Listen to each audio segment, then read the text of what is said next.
Hey, internets, we've got some pixels that have gone pirate, LeClue goes Sherlockian, Twitch fucks themselves while getting ready to be fucked by Google, and another scary game chosen by Josh. Get your batons and body armor ready. It's episode 15 of the Indie Game Riot.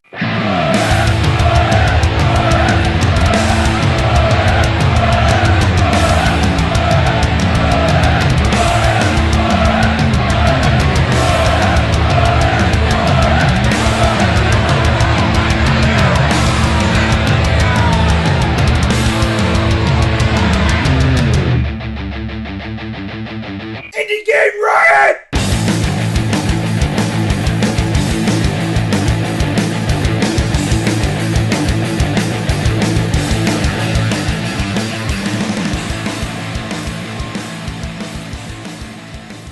Hey everybody, it's JaShinYa, and yes, this is episode 15. Thank you, Rev, for that classy introduction.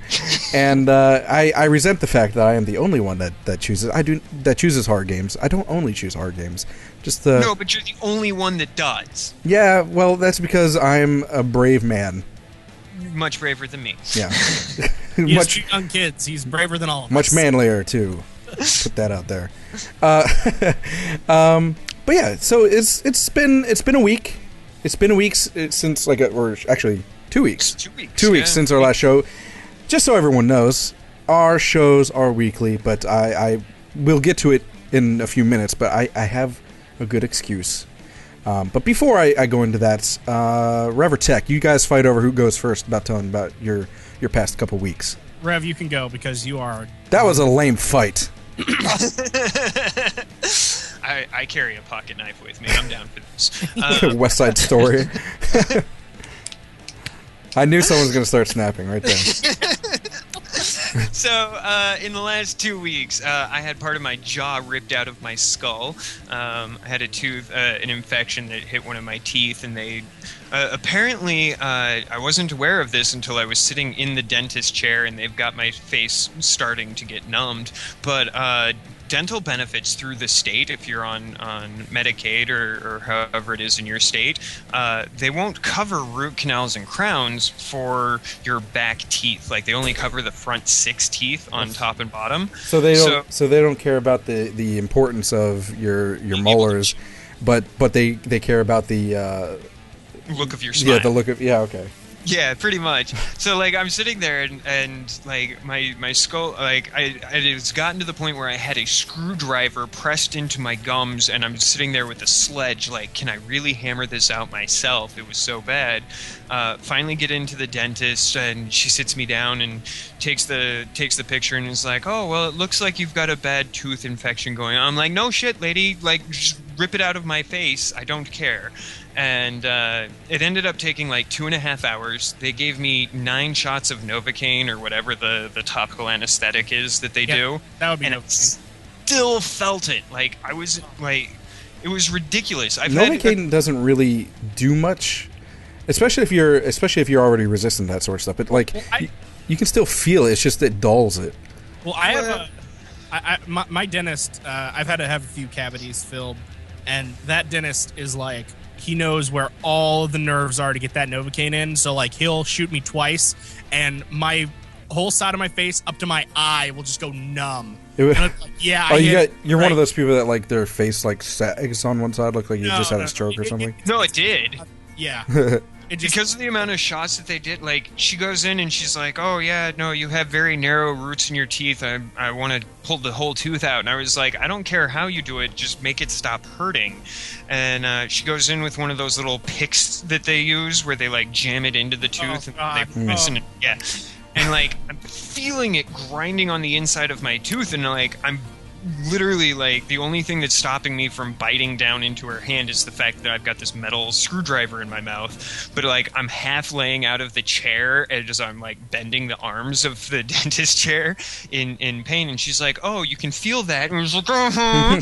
So, like, they ended up giving me, like, 9 shots of it, and then they shattered the tooth, and then they had to go digging around for a while. So, yeah, if I seem a little bit more slurry than normal, it's not because I'm drinking this episode, but it's because, you know, part of my jaw is missing, and I'm on Vicodin. It's always fun. So, Yeah. Reminds me of my wisdom teeth.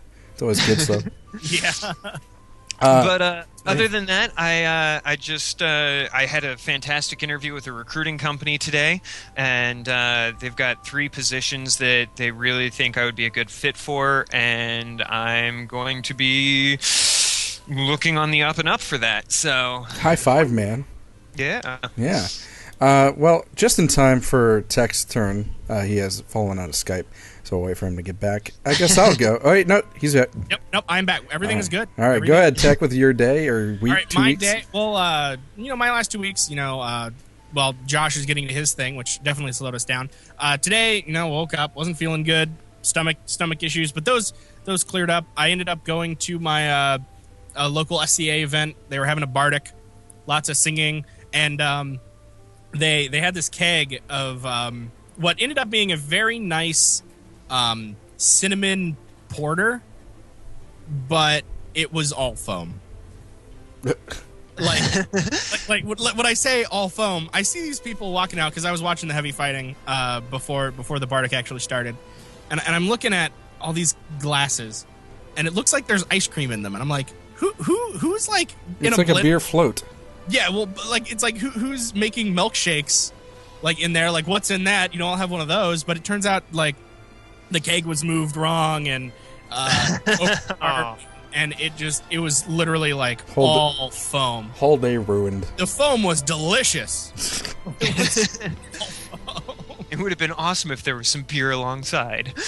Yeah, well, no, but I mean, like it was after like 5 or 6 minutes of it just sort of sitting in the glass. I got maybe an inch or 2 of actual beer, and it was good. It was nice and cold. It was good. No complaints, but all foam. Was it flat after that? No, it was super carbonated. Oh. It was good. It was good. It just, it was funny. And apparently it helped settle your stomach as well. So. Yeah, it really did. Like, I go there, like, I've only eaten like 2 very small meals. I'm also kind of phlegmy.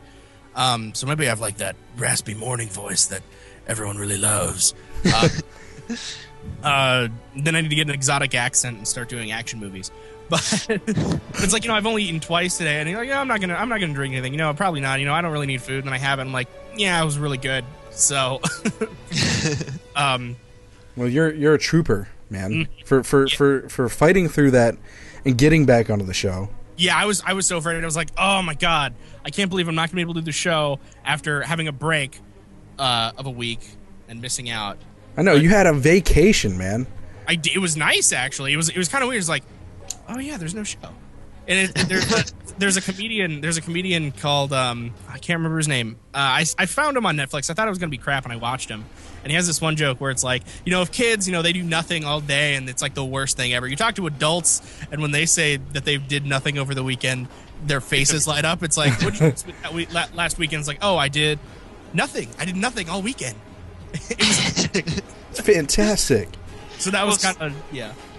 Speaking of kids and whatnot, sorry to cut you off, but Josh, what's up with yours? Yeah, so the whole reason, like I mentioned earlier, the whole reason that the show was not happening last week was because, yes, I had a baby. Or no, I didn't have a baby. You know what I'm saying? Like, I was part of the process of having a baby.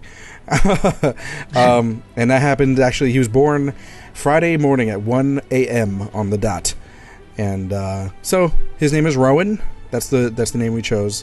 Rowan Iokua Musser. And Iokua stands for Joshua in Hawaiian. And for those of you that don't know, my wife is Hawaiian, which hence the Hawaiian name. Otherwise, it would have just been Joshua in the middle, probably, because I am vain.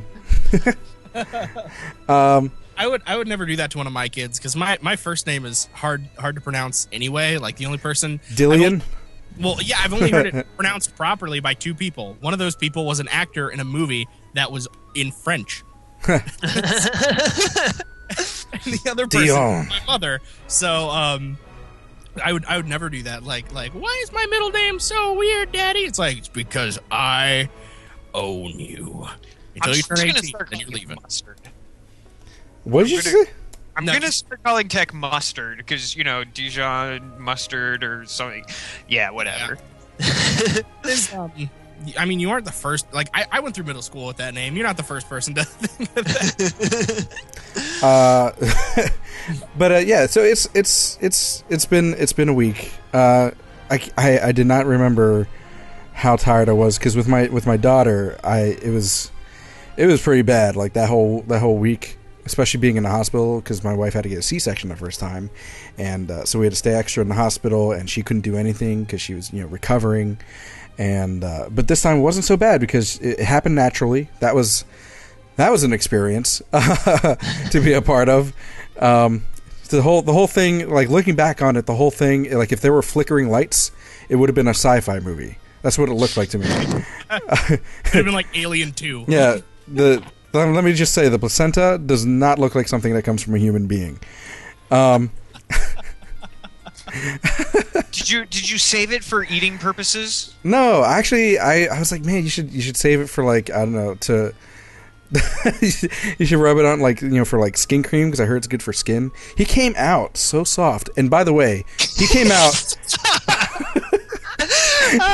He came out. He had more hair on his face than I did at the time because I had shaved recently, and he came out like he's still a little bit fuzzy. He came out fuzzy. He had like back hair, and he had like this weird like I don't know. He had like hair from his shoulder down his arms. He had hair on his face. His ears were hairy. It was weird. You gave birth to Sasquatch, baby. Yeah, I did. which is actually fairly normal. So. Yeah, it's not that uncommon. It was just weird, and but again, it was like he felt like a bruised peach, the head especially. I'm gonna go into the fridge and grab a peach, throw it on the floor, and be like, "Oh, that's what his head feels like." Little terrible. In the chat, they were asking if he was born early. No, he was actually born. My wife had to be induced because he was born late. It was getting to the point where they were like, "Okay, we don't want to get him too big," and they weren't sure because the first one got stuck in the canal, so they didn't want him to get too big, and if that was an issue, whatever. But it all worked out in the end.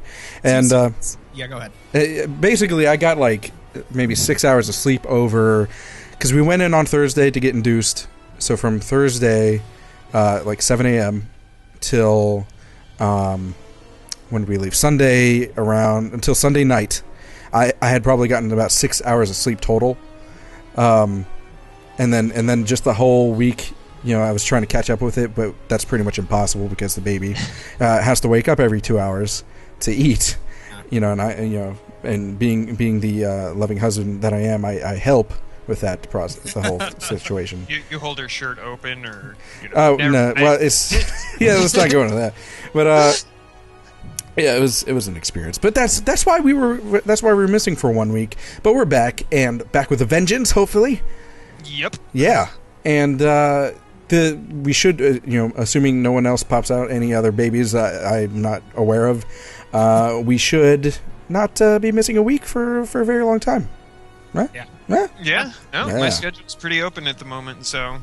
So, any last words, gentlemen?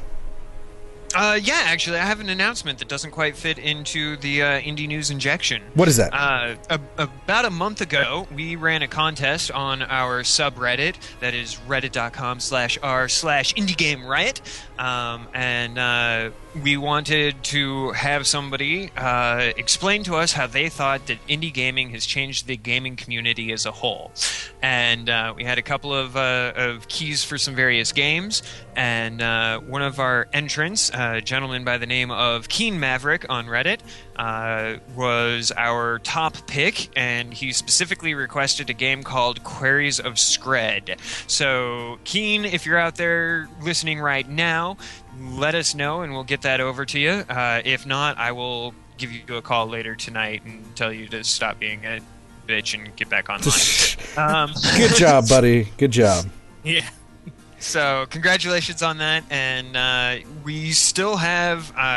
unfortunately, I am going to say unfortunately, Josh told me not to say this, but we only had one copy of Queries of Scred, but we still have 3 copies of Afternoon Hero for the iOS devices out there. None of us actually have one, so we have 3 copies of that. If you are interested in winning that, we'll start another contest thread on that, and you're more than welcome to put out... Well, let's make it easier this time, so that way we can save contests for something I don't know, bigger and newer, because we've had that for a while. So let's just say the first people to email us, or right. no, well, I don't know. What do you think? Starting Monday at noon Pacific.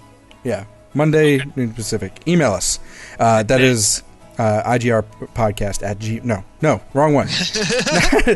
Ignore that. Is JaShinYa Gaming at gmail.com. That Did you is mention the Reddit. Yeah. Not yet. Okay. So yeah, 3 copies of Afternoon Heroes. Anything else? We're the only other things that I can think of is we're starting to gear up. I'm looking to organize a game jam here in the very near future, Indie Game Riot Game Jam, and I'm just starting to do the tech doc work on that right now. Well, we can talk about that more at the end of the show, actually, because I'm actually pretty excited about that, and we got to talk about that. Okay. But yeah, we can. But keep that running in your minds, audience.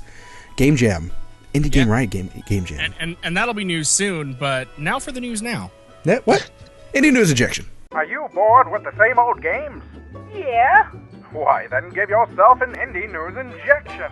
Thanks, Indie Games. And this week on Indie News Injection, we have a very special announcement that, for you indie devs out there, that you might have already heard about if you are deep into the indie dev community already. But for you new guys, you should probably pay attention here. 2015 Independent Games Festival. The submissions are now open. They actually opened up August 6th. So if you have a game, you can. They have 2 different sections, I guess you would call it. There's the main categories, main category, and the student showcase category. So for those of you who might be in like a dev school or something like that, there's a specific category for all of you. And they have over $50,000 in prizes and just the notoriety of winning such a prestigious award. And so August 6th, the submissions open, and the deadlines for the main competition, October 22nd, and for the students, it's October 31st. And just so you know, this is not something to take lightly is what I'm trying to say. Because there have been games showcased at the Independent Games Festival that I'm sure you have heard of. Let me give you some examples. Spelunky, Spelunky, Fez, Minecraft, like you said, Limbo, World of Goo, Braid, Castle Crashers, and Everyday Shooter, a bunch of more, things like that. These are big time games that have been shown off here. So if you got a game and you want to submit it, do it now. They also have a very similar name to us. I mean, IGF, IGR, I don't know. I'm looking at it, I'm like, oh, that ours is so much more edgy, man. It is, though. Yeah, we're hip. Luxuria Superbia, I've never heard of that in Device 6, but yeah, I see where you saw Papers, Please there. Last year, they actually had over 900 entries. Wow. That's a lot. And there was something else I wanted to say. There was something about the prize. So 6 finalists are going to be chosen. $30,000. Thank you. Yeah, $30,000. Is it Seamus? Is that how you pronounce that? Sumus? Seamus. I'm pretty sure it's Seamus. Yeah, Seamus McNally Grand Prize, $30,000 prize. That is a lot of moolah. Yeah, sir. Especially if we're talking game devs who might put that to finishing this project. Absolutely. Yeah, screw Kickstarter, man. $30,000 from winning your. Although I guess sometimes you need a Kickstarter to get to the point where you can submit it to this. But $30,000 to live off of, so you can make your next game. What's the entry fee? The entry fee. I must have skipped over that. Yeah, that's what I was saying. I was looking, and they talk a lot about. Let's check. Yeah, because I didn't see anything about an entry fee. Although it would make sense if it had it.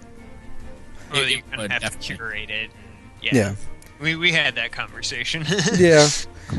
Well, anyway, I mean, we'll have the link to the script in our video description and everything like that. I'll link the people in the chat just so they can check it out themselves to the article we're looking at. Actually, not the article is not what I meant. The website. Yeah. Already put it in there, so. Good job, Rev. Good job. Your moderating duties. Some important dates if you haven't heard of this. It started August 6th. If you are part of the main competition, the deadline to submit your games is October 22nd, 2014. And for the students... I said this already. Did you say deadlines? I did. Yeah. Oh. We even Way to go. mentioned, On the ball already. Well, they will be awarded March 6th, 2015. That's a long time. Holy crap. So any other questions about it? I mean, this is... I feel like for such a big news announcement for indie games and the devs and everything like that, there's not a whole lot to talk about because it's pretty straightforward. Yeah. Well, but that's because it doesn't have like a very specific theme. Yeah. There's no specific theme, but they do have like different categories. Let me see. They actually... Ow! Sorry, bumped the mic. Other than the Best Student Game Award, they also have... they call it Nuovo Award, which is the best abstract, short form, and unconventional game. Which I guess that would be something similar to Gone Home, I guess. Yeah. That's what I would guess. Or something even weirder. Yeah, they also have excellence in visual arts, which is a $3,000 prize. Excellent in audio, $3,000, and excellent in design and excellence in narrative as well. So there are a lot of ways that you can win. Yeah, $3,000 is not $3,000 is not something to take lightly. And actually, that Special Nuovo Award is $5,000. 8 finalists for that. And if you didn't hear, $95 gets your entry in. There we go. $95. That's it. That's not too bad. No, it's not. Although I guess you would have to fly there, maybe? No, I don't know. Do you have to fly? You just have to submit it. You submit a copy, a build, or however it is. If you've got an iOS game or something like that, it needs to be accessible. You submit that with the entry form, a digital copy of the game, your fee, and huzzah, you're there. So, Bob's your uncle. You're there. Yeah. Congratulations. Steve. Well, Steve, you should go to Independent Games Festival and submit your game if you're an indie dev. But I think, you know what? Who else is a good indie dev? Girls make good indie devs. Girls do make good indie devs. And Girls Make Games Demo Day showed off. There's a summer camp in Mountain View, California. Or it's held in Mountain View, California. There's a summer camp... I guess in a similar area where girls grades 6 through 10 go through the summer camp where they learn game design, programming, and art. And then it also provides them a mentorship from industry professionals, gives them opportunities, teaches them how to do things, products that they might be using. And this one game, The Whole Story, was the grand prize winner. It was developed by...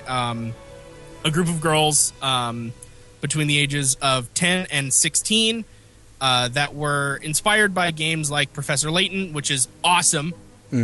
Just underrated game. So I do like Professor Layton. Yeah. It impresses me how people can even come up with those puzzles. Yeah, exactly. Professor Layton, Minecraft, and To the Moon are the ones that they mentioned. And The Whole Story is an RPG about an archaeologist who falls through this portal and has to dig her way out of this strange land.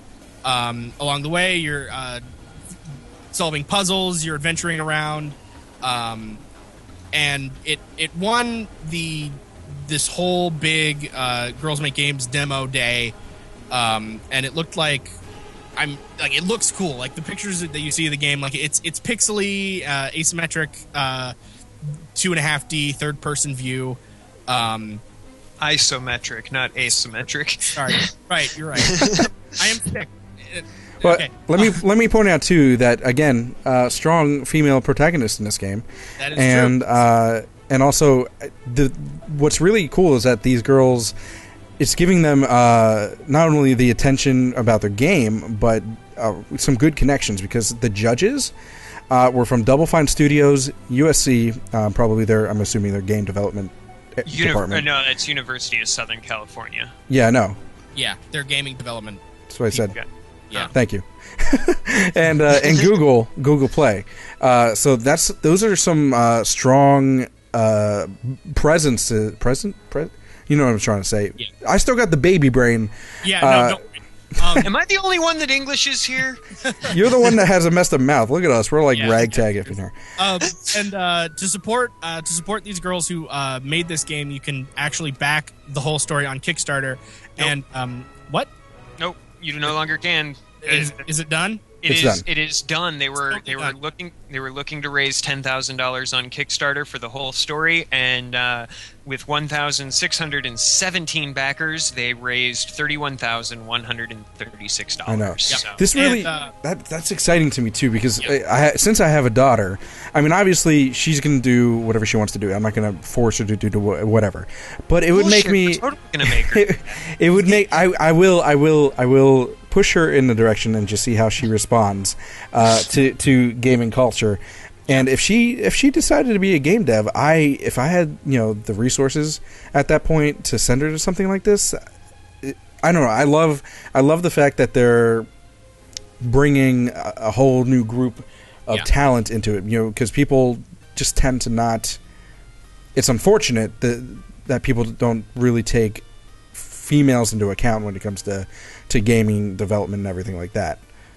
Mm-hmm. And what's also great is sorry to cut you off there, Rev, but what's also great is that Learn District, who is the primary developer of the game, isn't actually making any revenue off of the game sales, because all of that money is going back to the girls who designed the game.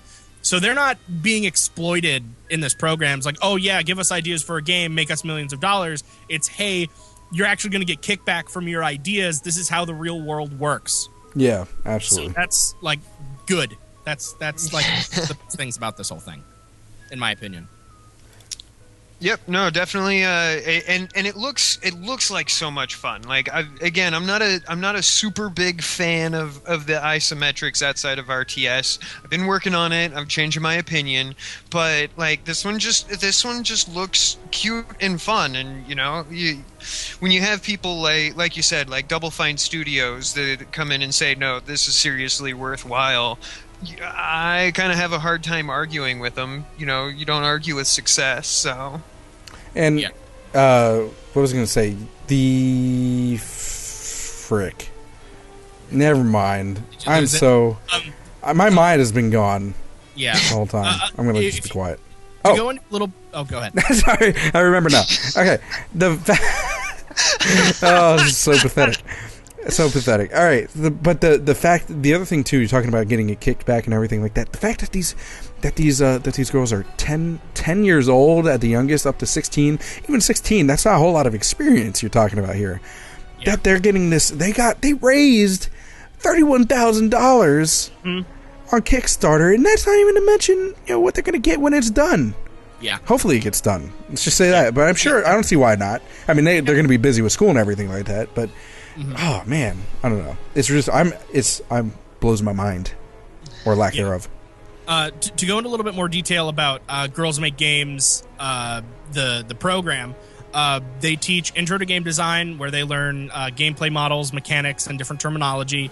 You have intro to game art, where students can create characters and backdrops, and they're using Photoshop, and then also intro to programming, where students learn the basic fundamentals and logic of coding a game.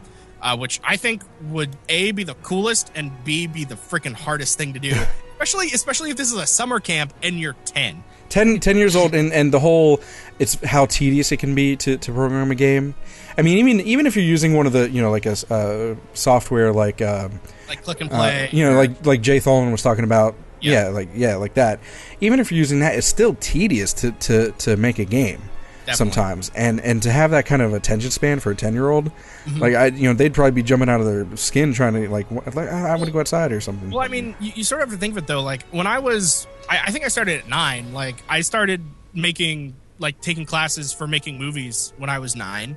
Were they good? No, I mean they were okay. Like I knew what I liked and I did that, but it started that spark, and then when I was 10, I went back and I did some more things and I got out of my shell. And when I was 11, I went back and I did more things. And, fast forward, 10 years and, I've won awards in festivals. I've been a part of a lot of professional teams and stuff. So, I mean, like it seems like what these girls are getting is huge, considering that, not only is their game getting kickstarted, but they're going to be making some money off of it. But also, like, the starting especially early, like, they're on the cusp of moving with the industry in this, because I remember when I started video, we were editing on computers that had 8 megabytes of RAM and Adobe 3. And Wow. it was like 11 years ago. It was a long time ago. And now that I've grown up with the ever expanding industry, like, I know where it was, I know where it went, and I'm on a track to move with it. Whereas, which is kind of like where a lot of the wow, my phone is on. That is really unprofessional. Nice job. With a lot of these game developers, they've either been doing this for a really long time, or they're young and started moving with the industry and getting people in on this, instead of being like, oh, I want to go to college, I know nothing about programming, and then cramming everything into that in 4 or 8 years, depending on how long you go to school. Like, these people are going to be the next visionaries in game design, because they've started from such a young age. Nice job, ladies. That's all I got to say. And for those of you that don't play on PC or mobile, I was just kind of going over the Kickstarter information here again, just kind of a brush up, because they managed to raise over $30,000. They are going to publish the entire thing on mobile, PC, Mac, and Linux. So go there, and then because they reached their $30,000 stretch goal, it's also going to be ported onto the PlayStation, the Xbox, Nintendo, and the Ouya. So Wow. Fantastic. Wow. That's every single system. Like, what did they like? Oh, you missed the Nokia Engage. Well, you know who's not doing a nice job with their projects? Oh, who's that? That'd be Twitch. yeah, Isn't that right? yeah. Good segue, and I caught what you were doing that one. The first segue I kind of missed. I was like, oh, we've changed topics. You pulled a tech there. Exactly. Mention the Reddit today. So this one doesn't necessarily apply directly to the indie community, although it kind of does based on some of the projects and things that we've been using it for. But for those of you that aren't aware, Twitch TV, formerly Justin TV, formerly a fairly decent way to stream content, has decided that they are going to start screwing everybody as fast as they can in preparation for Google paying them lots and lots of money. They implemented a new change, and they said it's only for videos on demand, but it kind of ends up happening on a couple of other things. We've got reports of streamers that have said that their streams have been tagged for it. It's like, basically, it's ruining, from what I've been reading, it's like ruining some channels. Oh, Yeah. completely. Having entire back catalogs of videos. Like popular channels, big channels on Twitch, and just being a lot of speedrunners being hit hard. Yeah, because they play music, to pass the time, right? Here's what's going on with it. Anything containing unauthorized third-party audio, and they don't have a definition for unauthorized because, fuck them, why would they do something useful? Anything that does that, their system, once it gets pushed into the video on demand section, it will go through each 2-hour chunk. There's another foobar that they did. All videos are now maximum length of 2 hours. That's ridiculous too. But they now have Audible Magic, who you might recognize from some of YouTube's nonsense, that goes through, and if they detect any unauthorized third-party audio content matches, they will mute 30 minutes of the video on total, there, 15 on either side. But they don't have a way to submit, hey, I'm the person that actually made this music, so I kind of have my own broadcast rights. They don't have any way to submit. It's literally automated system goes in and goes, oh, there's music here, shut down. That's nuts. And that's gotten, just what Rev was saying about people who are being affected by this. Valve had 8 or 9, it was something crazy. A lot of their videos that they had on Twitch taken down. It's funny. It's funny is Twitch has their own videos on Twitch, and their videos are getting flagged. Yeah, it's everything.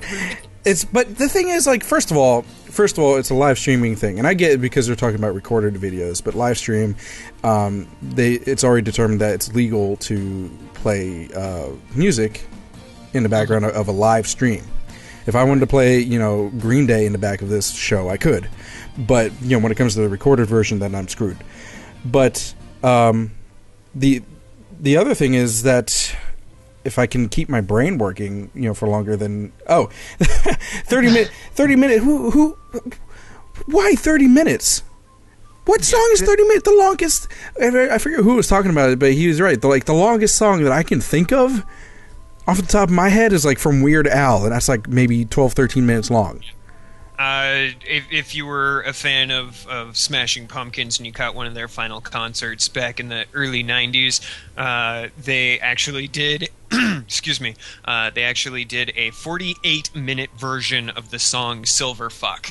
But okay, and Freebird maybe.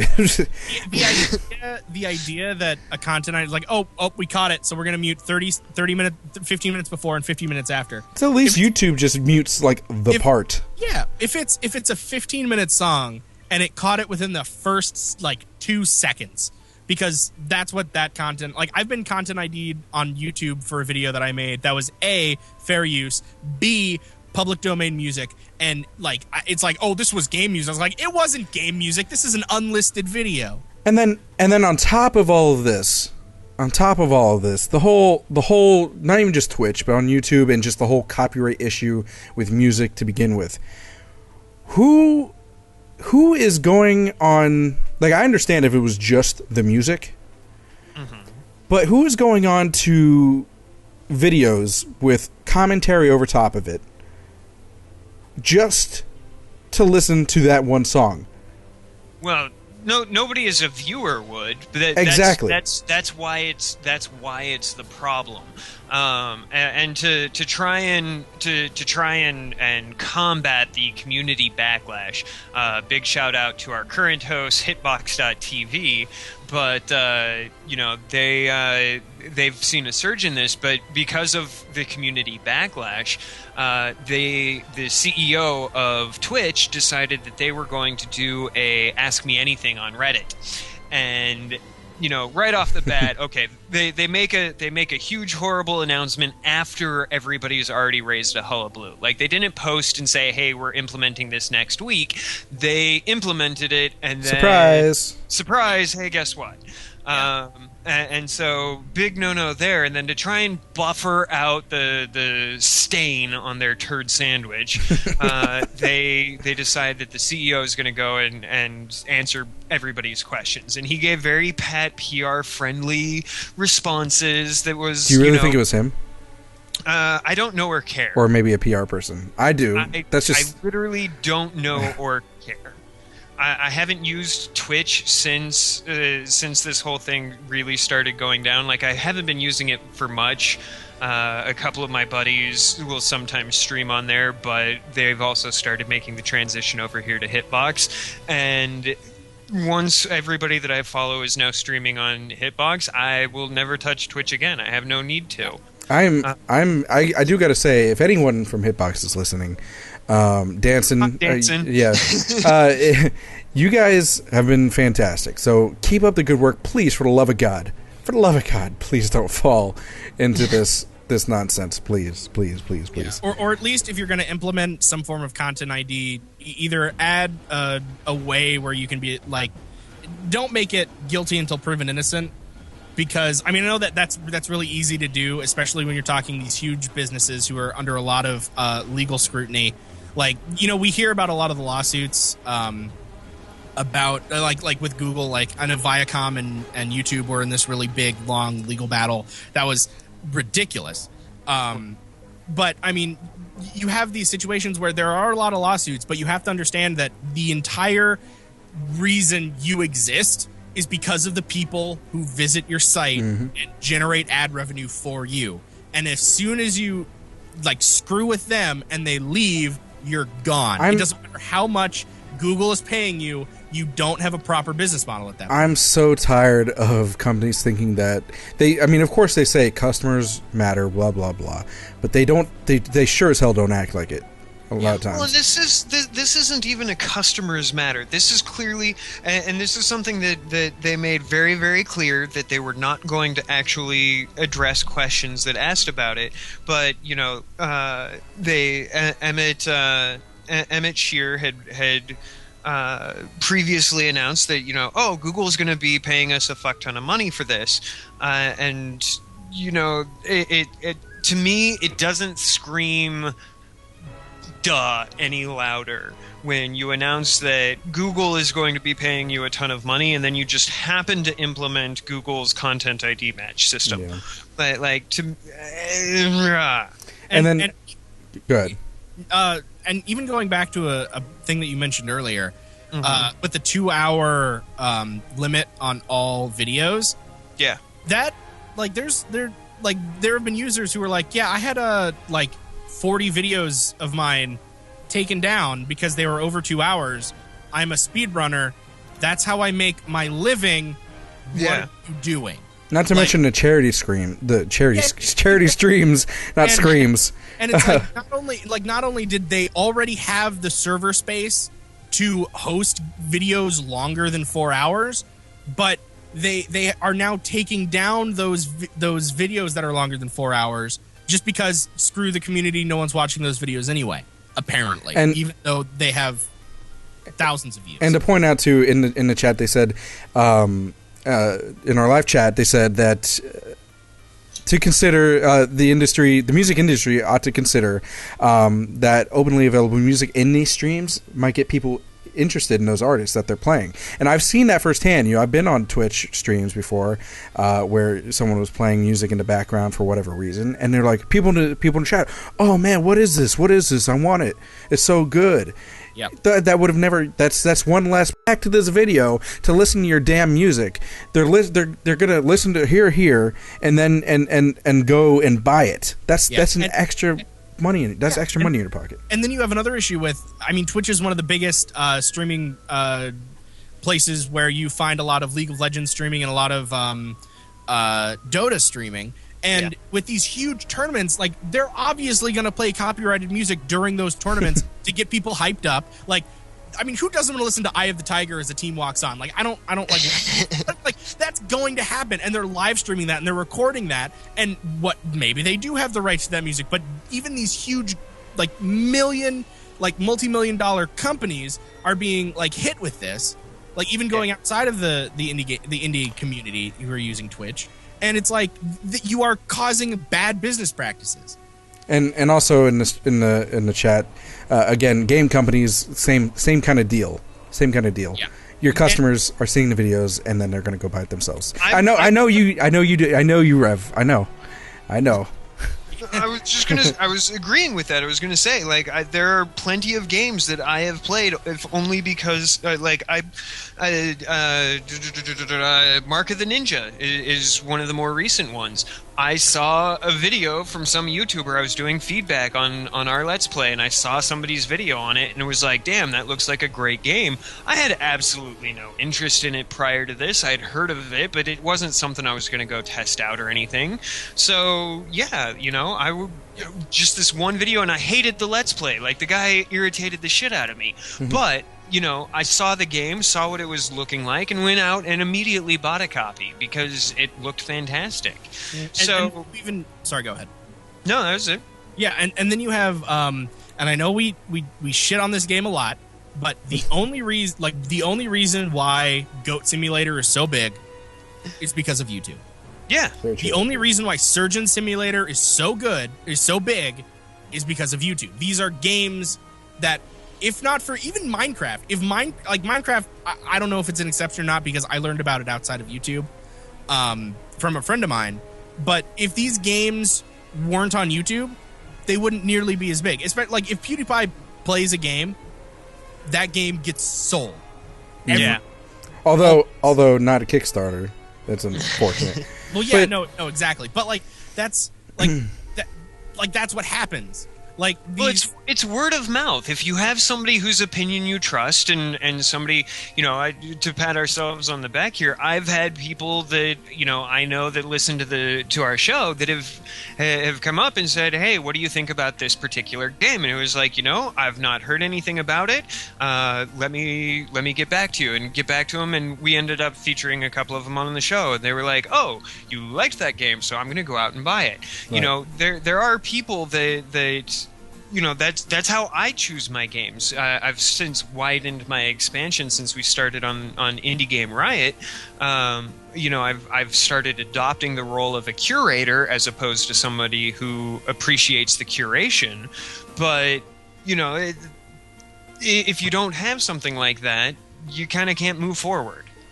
And and I like to think that our show has a good reputation already of giving good games, good. Games that and games that will be finished, as far as like the peep show stuff goes. Yeah. But I think that's enough about this. If we keep talking about this anymore, we might start a riot. Yeah, that's true. So we'll move on to actually starting the riot.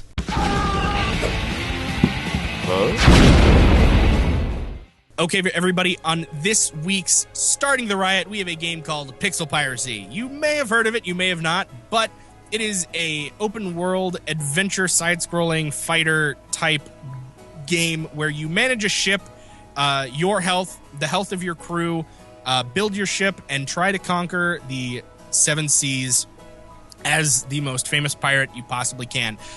You basically start out with a few pieces to start to make your ship. You have some skills that you can give your first captain, and if your captain dies, everything ends because people you can't respawn. It's a roguelike. Which I probably should have mentioned before. It's a very difficult roguelike. It is very difficult if you don't know what you're doing. Yeah. So you go into town. You can hire people off the out of the inn. Different people have different stats and different salaries that you have to pay them. And there's morale. So if you don't pay them, they get mad and they either mutiny or they leave. And then you also have these ship battles where you and your crew board a ship or shoot another ship, kill everybody on the ship, take what they have, and run off. You have to make sure that you are keeping your pirates fed, making sure that you keep your deck clean because they shit everywhere. You have to be able to cook proper food. You have to make sure that you're landing on islands that have places to buy, to hire more pirates and buy new upgrades for your ship, buy new weapons for yourself. And it is just I'm talking a lot about different mechanics of this game, and this is really just skimming the surface of this very in-depth roguelike that will have you playing constantly because everything is randomly generated. You have a very select amount of skills. You have different attributes that might make some pirates better, some pirates worse, different perks to enhance your sailing, and really and the little bit of voice acting in it is just sells it so good. The sound in this game, although it is very simple, pixelated, arr. Arr. Yeah. Dead men tell no tales is like my favorite one. Well, let me point out too that this game, before it was fully released, it was in like alpha, beta, all that sort of stuff. It actually there was a story. This is pre-IGR podcast that this happened, but it was probably like I would say 2012. I think 2012, or maybe 2013. But anyway, the game actually created its own pirated file and put it into. No, I'm serious, and because they figured that. And I realize that now that was ironic, but they actually put a torrent of their game on the internet because they said, well, it's going to be torrented anyway. Because it's true. Oh, that's right. No, I remember hearing about this. Yeah, they're like, it's going to be torrented anyway, so they might as well get a file that's safe and still enjoy the game. Because these are game devs that are, they're every time I say "r," I'm like "r." That's R. that are obviously passionate about the game. They just want people to play their game. Of course, they want people to buy the game because they would like to live. But they mostly just want people to play their game. So they're like, don't harm your computers doing it. Just play the game, guys. Come on. Yeah. This game was developed by Vitaly Kirpu and Alexander Poisky. Sorry, I'm horrible with foreign names. I don't know. Poisky. Something that you might have recognized by these guys from beforehand. They kind of made a little game called what was it? Terraria. Terraria, yeah. Yeah. So think along those lines, but like pirates and ships and badass and Similar graphics, but it doesn't look the same. Mentioning too the difficulty curve, similarly to Terraria, there's you kind of have to look up in like wikis and things like that to figure out what's going on with different because there's a little bit of crafting involved, and also you have to make a ship and different strategies on because of how difficult it is if you don't do it just right.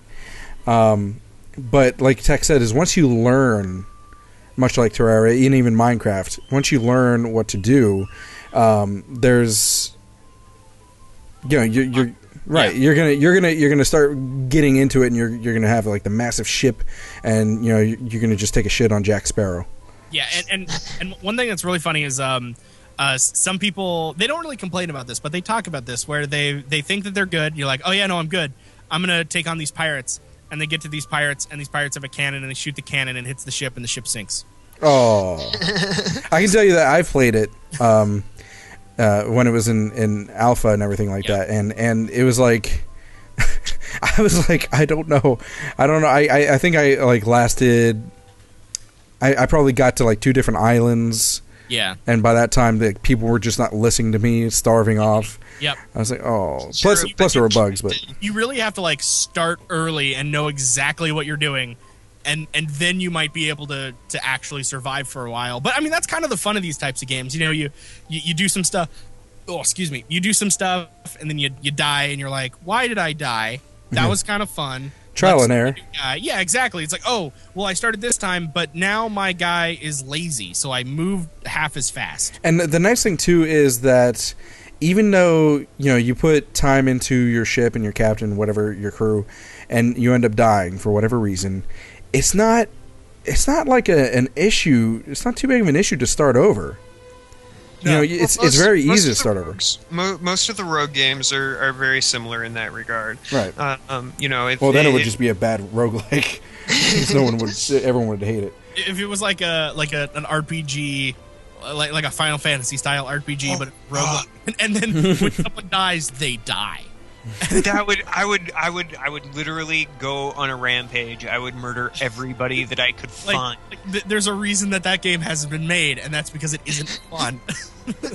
Final Fantasy VII roguelike. Go have fun. Go. No saves either. You can't save. Nope. Okay, so this game is currently $14.99 on Steam. So if you can get it to work on your computer, whether that be Linux, Mac, or PC, or Windows rather, then you should be able to play it there. They are currently releasing patches on it as necessary. They recently, the 13th, today is the 15th, but they released a patch 1.0.8.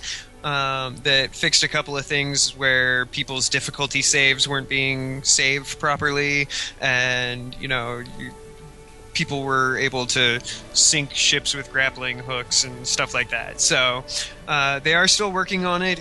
It is a full and playable release, but they are fixing bugs and still working on it that regard. So it's not an abandoned project or anything like that. And let me just say this: like I don't say this a lot.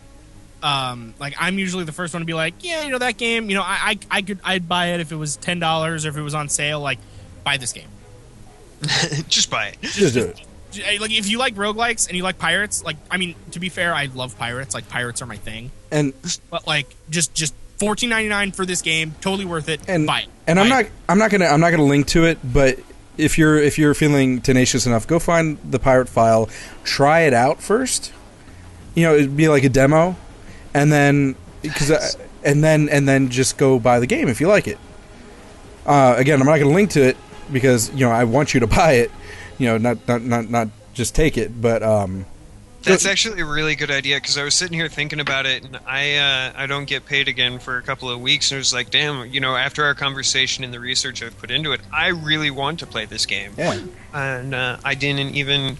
I'm so anti-piracy these days that it literally was just like, oh yeah, they put it out there. So I'm going to go download a copy of the game and play it for a couple of hours before I buy it. But I have every intention of buying this, and it will happen on payday. Absolutely. And you know what other game we should buy when it comes out, because it's not out yet, but it is in something called Peep Show. I don't know what I'm saying. Please give all your attention to Early Access.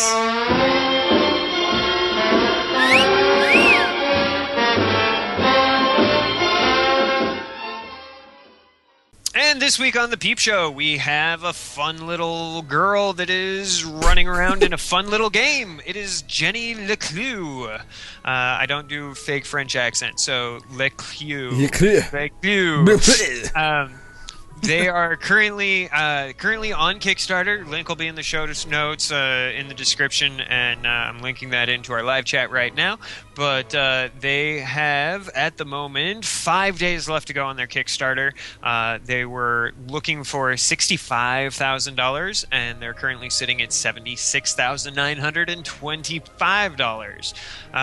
So they've made progress and are definitely working on their stretch goals. Their next big stretch goal, if they hit $85,000, they're going to work on the translation into Spanish, French, German, and Italian. If they break that one up to $100,000, then they go voice acting for the entire speaking cast. So it's kind of working their way up there. Here's one of those things where I think we're going to end up having a bit of an argument. I'm going to save that for once we're into the thing. But so it looks really cute and adorable. It's basically how did I describe this when I was researching it? This little girl is basically going through the story, finding out what's going on with her family. She's a young detective, and they live in Arthurton. And get it, Arthurton? Because the Arthur is... Yeah. But her mother gets accused of murdering somebody that's important to the town, and she now has to find out about it, try to solve that case. But there's deeper and darker things that are going on, and plot twist and aha moments and all of that fun stuff. So everything is all building up towards this. The art style is pretty good. It kind of has a bit of that cartoonish noir, like think Batman Beyond meets like Limbo. Yeah, kinda. Yeah. Not necessarily the artistic feel of Limbo, but the sort of animation style.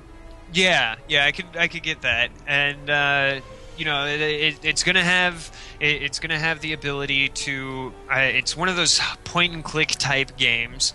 It's not really a platformer adventure type. It is more the point and click. So getting okay with this has a not necessarily a morality, but more a choose your own adventure feel to it. That's what sold me right there. I was like, choose your own adventure. Hell yeah. Like there are sections where the cops are coming to find out. You have the option. You can turn in your mother for the murder, or you can run from the cops and keep fighting. Take the mother. If you're a fan of those old choose your own adventures, turn to page 45. Oh, you died. No, I wasn't actually turning there. I was actually going to 38. This game might be the type of game for you. I know I'm excited for it. I've already pledged. It's not a whole lot because funds and whatnot, but I've already pledged $10 to them, and they definitely recommend it. Here's the thing that I think we're going to argue about. It will be a complete game. However, games 2 and 3, episodes 2 and 3, in other words, the complete trilogy, are only going to be completed if they break $200,000 in their Kickstarter. Well, as it stands right now. Is that what it says? Like that's the only way they'll be completed? Because I would imagine after making money from selling Jenny LeClue episode 1, that they would consider making 2 and 3. It may be the case. They don't come out and exactly say it, but when you have episode 2 and episode 3, the complete trilogy, listed in your stretch goals, I think what that includes is the beginning of the development for it, so that they can focus further down the line. Maybe that's what I would guess. Yeah, like we made this much money. That means that as soon as we finish this, or while most of the team is working on this, we're gonna have our other team starting out on episode 2 and episode 3 and really working out the kinks so that it is expedited. Okay, I could see that. I could kind of see that, and I hope that is the case. But we've had a lot of conversations on the various things that we see in Kickstarters that just kind of that to me, it's like the article I was reading, an article not too long ago where somebody basically said, if you want to make sure that I never play or buy your game and your game does not do well, title it Chapter 1. Well, episodic games are fine as long as you're paying for the appropriate amount for the content that you're getting. But I think just the whole premise of this game is just almost an automatic, assuming the game is successful, is almost an automatic that they're going to make additional episodes, because first of all, the premise is that an author an author is writing a story about a girl named Jenny LeClue. And so because of that, it's almost like they're making a series of books, as far as the game standpoint goes, because the guy is writing about her. And then on top of that, just like you said, the whole noirish thing, just kind of, that's what happens. I mean, it's there's not only one Dick Tracy adventure. You know what I'm saying? There's not only one stupid '90s the Boxcar Children, Hardy Boys, and the other one. God, you are so young if you think those came out in the '90s. No, that's not what I meant. That's not. No, I know those are older. I was trying to think of something else, but I couldn't think of it, so I went with Boxcar Children instead. But I know they're not from the '90s. But anyway, you get what I'm saying. Like, it's just I do. It does seem to have that touch of the chapters. My concern with it, much like I have with say Half-Life 3, is that we're going to end up in a situation like Half-Life 3. I think that's just a Valve thing. Yeah, maybe. But my point still, like, it's.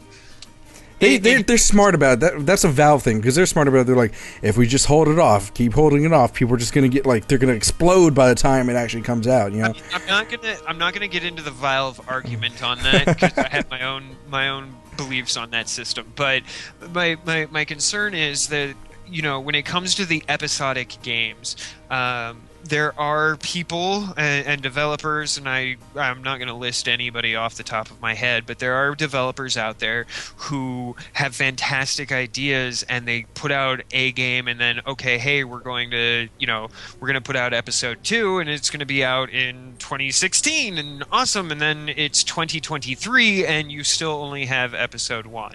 Yeah, it's especially bad when the first game ends but doesn't end with the conclusion of a story. I think I might be completely wrong, because obviously I don't know how the game's going to end, but again, with the whole noirish thing, it's almost like an episodic adventure where, and I think episodic or episode is maybe misleading. I think it's more of a like a case by case, no pun intended. Yeah, that's what I'm hoping it is. You know what I mean? It's like Media Brown type scenario. Exactly. It's like one situation at a time. It's not a continuation. I doubt it's like that anyway. And what I'm hoping, that's the case, I'm okay with it. Yeah. And what I'm hoping too is that this whole choose your own adventure thing, like, there won't only be one ending, because with a lot of these point and click adventures, there's really only like one or two endings, and all the other options end up you dying or everything screwing up and you having to like start over or start from save. So like what I'm really hoping is that there are multiple different paths that actually take you to different places. So to experience the full game, you could play it all the way through, then realize, wait a second, what if I took that left turn at Albuquerque? And then all of a sudden, like you're in these places that you've never been before in this game. You're like, oh, it's a whole new game. And for the low-ish price, at least on the Kickstarter, to get this game, I would be totally for that, especially if there's replayability, because I love replaying games. Because if I can sit down, beat a game in one sitting, and never pick it up again, that game's kind of failed me in a way. Yeah, I think that's one big thing that they're going to hopefully do well is make it more extra replayable, because if you go through the story and you're like, okay, well, there were other routes I could have taken, even if it was a dead end or even if it was a different ending, it's like, do I really want to go through all that again? Or maybe they'll even have a thing where you can just choose like that section of the game, like a major changeover. Yeah. See, and that's I could get behind that. I'm gonna hold out. Like I don't know if you ever played The Cave. I have The Cave, but I'm waiting for a Let's Play of it to do it. As somebody who has played it, I can honestly say, like, the way that they set that up irritated the shit out of me. Yeah, I've seen a lot of criticism about how they set that up. And I like just the numbers. Like, in terms of math, like, it doesn't add up. It's bad. Yeah, like, anytime if you want to see the complete story for each of the characters that you can choose, you have to play through it 3 times. But that's to get the last person's thing, and most of the game doesn't change. There's only one section per character that's really individualized to that character, and that level of choose your own adventure type deal, I'm very much against. So what we were talking about episodic games and whatnot. Well, I've got a little something for you that's actually a free thing. No, fuck your jump scares. Yeah, free fun. It's in the free fun section. All right, and this week on Free Fun, we have a trilogy. That is 3 games for your money on Free Fun this week. It's called the Deep Sleep Trilogy. Game 1 called Deep Sleep, then Deeper Sleep, and Deepest Sleep. That's how the games go. 1, 2, and 3. And this game made Rev pee his pants like a little baby. And I laughed. It was funny. But the reason I'm bringing this up now is because the third and final part of the trilogy came out not that long ago. It's on Newgrounds and Game Jolt. And the developer, he goes by the name of Script Welder. Just give a little background on this game too. The game is actually out of a gameplay design competition. It's called Casual Gameplay Design Competition number 10 with the theme of escape. And if you don't know anything about this game, you are in a lucid dream that you don't have any control over. Usually when you're in a lucid dream, that means that you're aware that you're dreaming and you can control your dream. He was stuck in it, very conscious of it, but had no control, and the whole goal is to escape it doesn't set you up as Volume 3, the one that I was playing. Yeah, it doesn't set you up as though it's dreaming. It's you wake up in bed and you can't move, and there's somebody standing at the foot of your bed in the dark. Well, I'm talking about. I should clarify. I'm actually starting off by what I'm saying with the first one, and then it'll move, as the story progresses through the trilogy. So, way to go, spoilers. No, I don't know if that's a spoiler or not, but. But yeah, it's a lucid dream that you're stuck in. Your goal is to escape. And again, even in that example that you gave, Rev, you're trying to escape the clutches that are not allowing you to move when a creepy guy or thing is staring at you. And one thing that's really cool about it, for a free game, it's pretty deep when you're talking about the whole lucid dream escape thing goes. The feel of it, first of all, it's very atmospheric. And scares the pants off you, and or the pee out of you in Rev's case. And the thing is, you have the view of the game is like it's not first person. It's very detached. So So it's second person? No, it's not. It's a point and click. I think you call it. So yeah, you call it a point and click. So, but it's you're not at first person, and you're not watching yourself go through things, right? Yeah, you're just sort of like interacting with the world, right? And when you think about you inside of a game, or not inside of a game, inside of a dream or a nightmare, you have this very detached feeling where you're kind of like floating away from what's going on, but you're very involved with it at the same time. Mm-hmm. Does that make any sense? Yes. So that's what this game is kind of putting you in that experience, is that they're making you feel like you're actually in this nightmare that you have minimal control over. I will agree to being in a nightmare. Yes. Right. So, any questions about this game? Who put it out? Who put it out? I told you that already. You guys are just not on the ball. Dude, I said Script Welder is who put it out. Gotcha. Jeez. And this is a free-to-play game that you don't even have to download either on Newgrounds, but it's also on GameJolt. It's also playable through the browser. You don't have to download it, so that's nice if that bothers you for whatever reason. But I would say go play it. Go play all 3 games, unless you're a pansy, and go tell Script Welder how awesome he is. I'm okay with this. Definitely. You tell him that it caused your friend to piss his pants, and he's never going to touch the game again. And, yeah. That's a whole different discussions about how much is too scary. But anyway, because people might not want to play your game. That's all. Anyway, different discussion. So. Philfish. Yeah. It's like that one meme where the guy's like, aliens, except it's Philfish. Yeah. So, I believe that harken the end of the show. Is that the right word I'm using? I don't know. I'm very strange right now. I'm sure it's not the right word. Administration. There we go. There you go. That's the right word. Mm-hmm. Something SAT related word. I don't know.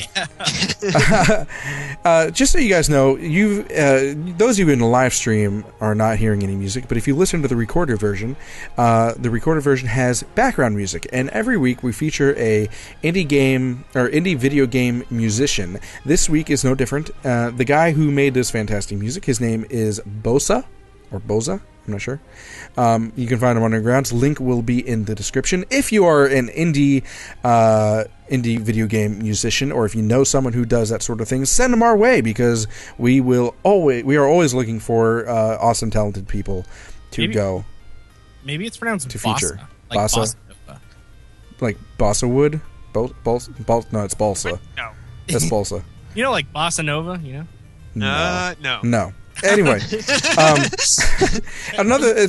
Has anyone said that in the last 20 years? Probably not. And speaking of, if you want to be featured, if you're a game dev, if you know a game dev or anything like that, please send them our way, because their game might be awesome and we just haven't heard about it yet, and we might not, no promises, but we might feature them on the show.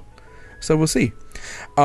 One other piece of news before I go into how you guys can contact us and keep up to date with everything is we are, in fact, starting an Indiegogo campaign.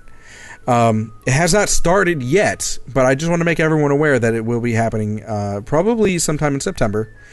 And the reason for it is so we can enhance the show. We need things like better equipment, better, more professional looking bumpers, and the bigger the audience that we can gain through the improved like bumpers and images and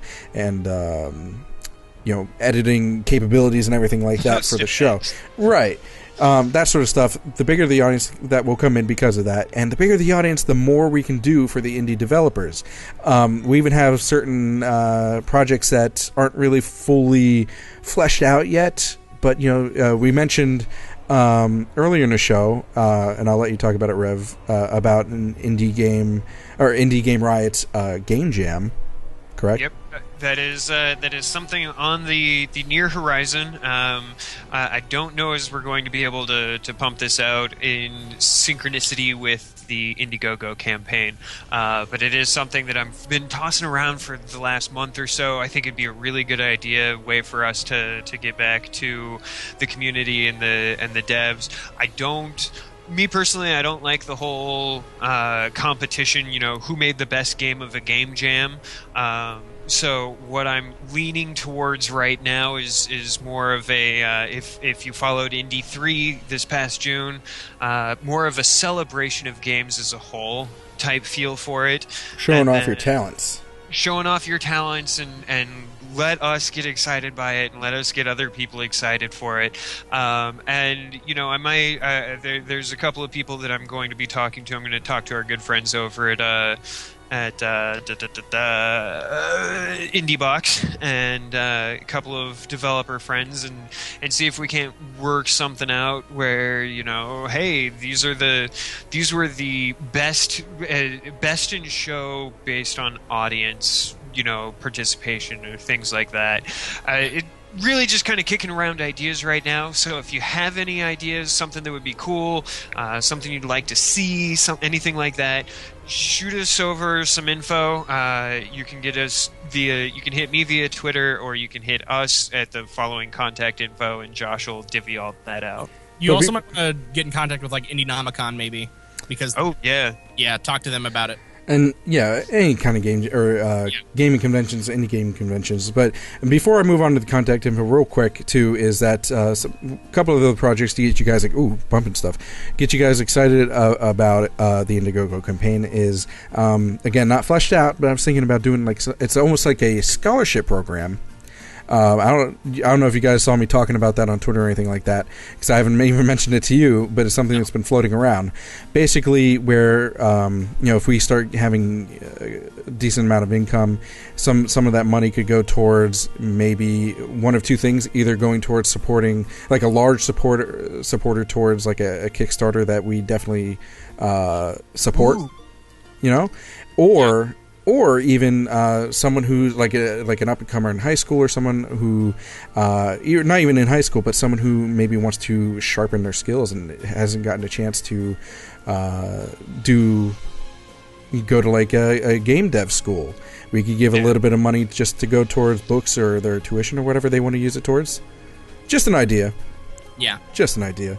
Things to kick around.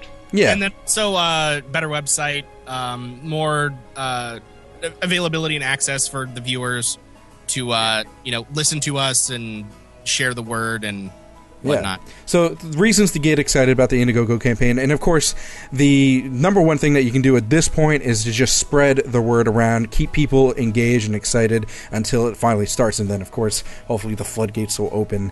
And I'm not going to give any details about what we're looking for yet, because it still has to be finalized, but just keep it in the back of your minds. Now, for those of you who are not watching live, you're watching this on recording, we do have a live show. We do every week on Friday when we record. Friday, 9 p.m. Eastern Standard Time on hitbox.tv/JaShinYa. So watch us live. Brought to you by Domino's. And as the people who are here today can surely attest to, that it is awesome. They can interact with us, and they hear the raw footage between segments where we just chat about stupid crap. And for those of you who are watching live, again, we have recorded versions where we have recorded versions. Sorry, I was looking at the chat. We have recorded versions where it has the background music, has gameplay footage, the video versions of the bumpers and everything like this. All that sort of stuff. YouTube.com/JaShinYa Gaming. That's JaShinya Gaming. You can follow us on Twitter and get updates and chat with us and everything like that. Twitter is at IGR Podcast. We're also on Facebook, which is Facebook.com/IGR Podcast. Again, we have the Reddit. I'm saying the Reddit right now. Reddit.com/r/Indie Game Riot. Our website for the time being, and hopefully when that Indiegogo campaign is completed, we'll have a new one. But the website for the time being is igrpodcast.webs.com. There's a contact form there if you ever want to contact us. It'll go to my email, or you can just contact us directly to my email, which is JaShinYaGaming@gmail.com, and I will share whatever information with Revan Tech. And of course, just a reminder, speaking of the email, if you, those of you want the Afternoon Hero 3 copies for iOS, you can of course email us. First 3 people to email us and let us know your thoughts about the show, or tell us about something we talked about, or whatever is related to indie games, whatever's on your mind. Just call Josh a penis. That works too. And we'll send you that over. And I saw in the chat, because our friend Phil Royer was in, he made Super Pixelo, and he mentioned maybe even having some giving codes for to give away for Super Pixelo. Yeah, we'll talk about. We'll talk about that later. I got some other ideas for that, but we'll see. But we occasionally do have contests for free games, so keep your eyes peeled. Any other things to add, gentlemen? I need to take another Vicodin and I need to eat dinner. Yeah. Oh, especially considering that you're on Vicodin. Dinner sounds good. Yeah. I'm hungry. And Josh, you need to get some sleep, man. I mean, as much as you possibly can. What's sleep? Yeah. What is that? I mean, hey, just remember, everyone who's listening out there, Josh does a lot of work for this show, in case you didn't know.